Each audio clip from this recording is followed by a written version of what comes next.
منتخب لغات القرآن مفتی محمد نسیم صاحب بارہ بنکوی، استاد تفسیر و ادب دارالعلوم دیوبند، ناشر مکتبہ دعوت القرآن دیوبند۔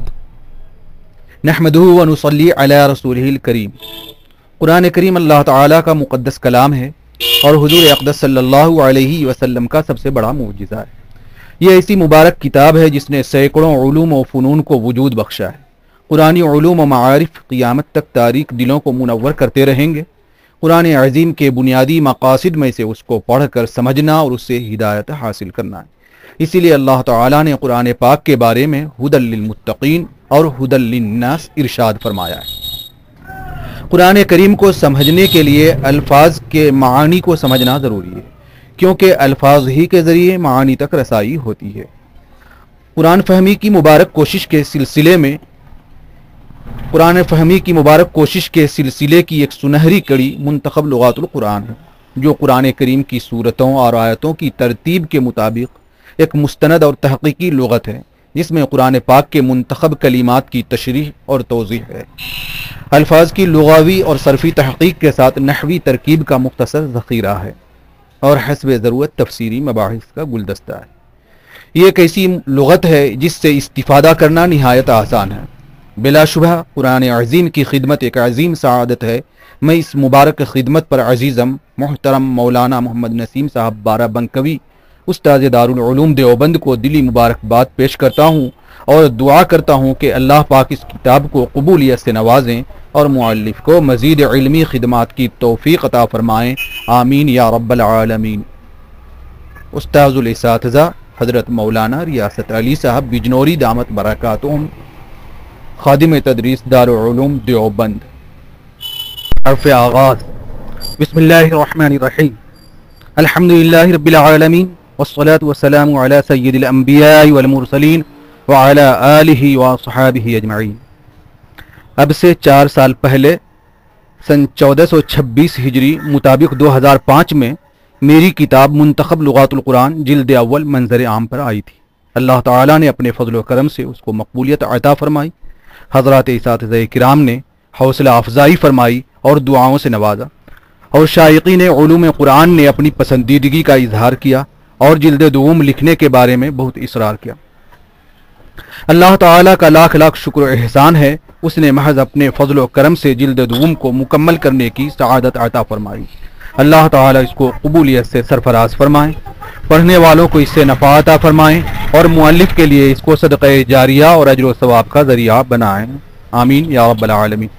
اس کتاب میں راقم الحروف نے جو کچھ لکھا ہے وہ مستند مفسرین کے افادات کی روشنی میں لکھا ہے، اور کتابوں کے حوالے بھی درج کر دیے ہیں تاکہ حضرات قارئین ضرورت کے وقت اصل عبارت کی طرف رجوع کر سکیں۔ منتخب لغات القرآن کی خصوصیات کو میں جلد اول میں تفصیل سے لکھ چکا ہوں۔ جو صاحب اس کی خصوصیات دیکھنا چاہیں وہ جلد اول کے مقدمے میں ملاحظہ فرما لیں۔ میں نے ترجمہ قرآن کریم حضرت مولانا نیاز احمد صاحب اعظمی رحمۃ اللہ علیہ، سابق استاد جامعہ احیاء العلوم مبارک پور اعظم گڑھ، اور تفسیر جلالین حضرت مولانا محمد عمر صاحب اعظمی رحمۃ اللہ علیہ، سابق استاد جامعہ احیاء العلوم مبارک پور اعظم گڑھ، اور تفسیر بیضاوی حضرت مولانا عبدالاحد صاحب دیوبندی رحمۃ اللہ علیہ، سابق استاد تفسیر و حدیث دارالعلوم دیوبند سے پڑھی ہے۔ میں دل سے دعا کرتا ہوں کہ میرے تمام اساتذہ کرام اور میرے والدین محترمین اور میرے بھائیوں اور بہنوں اور میرے تمام معاونین اور محسنین کو اللہ تعالی دنیا اور آخرت میں دونوں جہان میں کامیابی فرمائیں اور اپنی شان عالی کے مطابق جزائے خیر عطا فرمائیں، آمین یا رب العالمین۔ وما توفیقی الا باللہ العلی العظیم، ربنا تقبل منا انك انت السميع العليم، يا رب صل وسلم دائما ابدا على حبيبك خير الخلق كلهم۔ محمد نسیم بارہ بنکوی، استاد تفسیر و ادب دارالعلوم دیوبند، ضلع سہارنپور، یو پی، انڈیا۔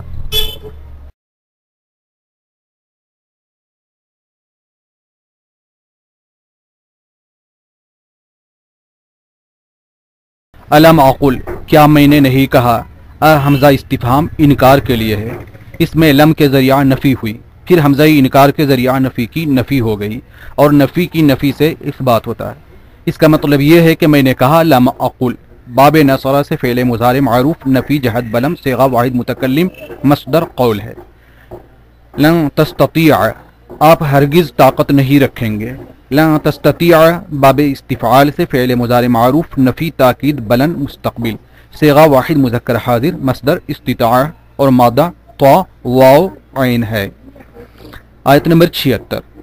لا تصاحبنی آپ مجھ کو اپنے ساتھ نہ رکھیے. لا تصاحب باب مفعالت سے فعل نہیں صیغہ واحد مذکر حاضر مصدر مصاحبہ ہے. نی اس کے شروع میں نون وقایا اور آخر میں یا متکلم مفعول بھی ہے. آیت نمبر 77. انطلقا وہ دونوں حضرت موسیٰ اور حضرت خضر علیہ السلام چلے. انطلقا باب انفعال سے فعل ماضی معروف صیغہ تثنیہ مذکر غائب مصدر انطلاق ہے. قریہ گاؤں آبادی جمع قرى اس سے مراد انطاکیہ شہر ہے. تفسیر جلالین. استطعما ان دونوں حضرت موسیٰ اور حضرت خضر نے کھانا طلب کیا. باب استفعال سے فعل ماضی معروف صیغہ تثنیہ مذکر غائب مصدر استطعام ہے. ابوا ان یضیفوہما ان لوگوں انطاکیہ والوں نے ان دونوں کی مہمانی کرنے سے انکار کر دیا. ابو باب فتح سے فعل ماضی معروف صیغہ جمع مذکر غائب مصدر ابا ہے. ابو ان یضیفوہما ان لوگوں انطاکیہ والوں نے ان دونوں کی مہمانی کرنے سے انکار کر دیا. ابو باب فتح سے فعل ماضی معروف صیغہ جمع مذکر غائب مصدر اباء ہے. یہ لفظ خلاف قیاس باب فتح سے استعمال ہوتا ہے. ان یضیفو باب تفعیل سے فعل مضارع معروف صیغہ جمع مذکر غائب مصدر تضییف ہے. اس میں ان مصدریہ کی وجہ سے نون جمع ساکن ہو گیا ہے. ہما ضمیر تثنیہ مذکر غائب مفعول بھی ہے. یرید ان ينقض وہ دیوار گرا چاہتی ہے وہ دیوار گرا چاہتی تھی. یرید باب افعال سے فعل مضارع معروف صیغہ واحد مذکر غائب مصدر ارادہ ہے. ان ينقض باب انفعال سے فعل مضارع معروف صیغہ واحد مذکر غائب مصدر انقضاض اور مادہ قاف ضاد ہے. آیت نمبر 78. انبئک میں آپ کو خبر دوں گا. انبئ باب تفعیل سے فعل مضارع معروف صیغہ واحد متکلم مصدر تنبئۃ ہے. کا ضمیر واحد مذکر حاضر مفعول بھی ہے. تعویل تعبیر تفسیر حقیقت. حضرت تھانوی رحمۃ اللہ علیہ نے تعویل کا ترجمہ حقیقت کیا ہے. بیان القرآن یہ باب تفعیل سے مصدر ہے. اس کا مادہ اول ہے جس کے معنی لوٹنے کے ہیں. السفینہ آیت نمبر 79. السفینہ کشتی اس کی جمع سفن ہے. مساکین چند محتاج لوگ اس کا واحد مسکین ہے. اس میں اس بات کی دلیل ہے کہ مسکین کا اطلاق ایسے شخص پر جائز ہے جس کے پاس نصاب کے مطابق مال نہ ہو یا ضرورت اصلی سے زائد نہ ہو. تفسیر مظہری. ان اعیبہ کہ میں اس کشتی کو عیبدار بنا دوں. ان اعیبہ باب ضربہ سے فعل مضارع معروف صیغہ واحد متکلم مصدر عیبن ہے.